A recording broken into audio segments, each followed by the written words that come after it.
If you're also trying to activate your Bank of America credit card, then in this video I'm going to show you the steps that you need to follow to successfully activate your card.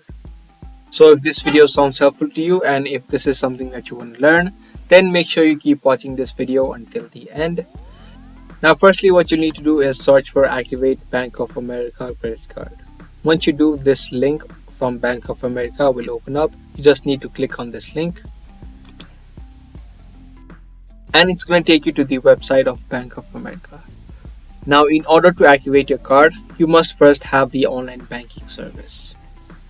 If you do have the online banking service, you can just click on the sign in to online banking and here type in the details such as your user ID and password and log into your account.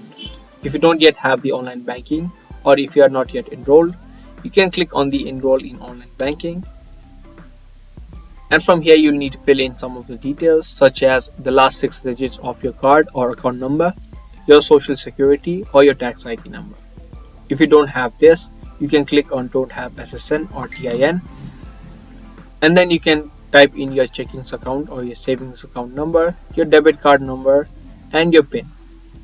So this way you can enroll to the online banking service of Bank of America and activate your card.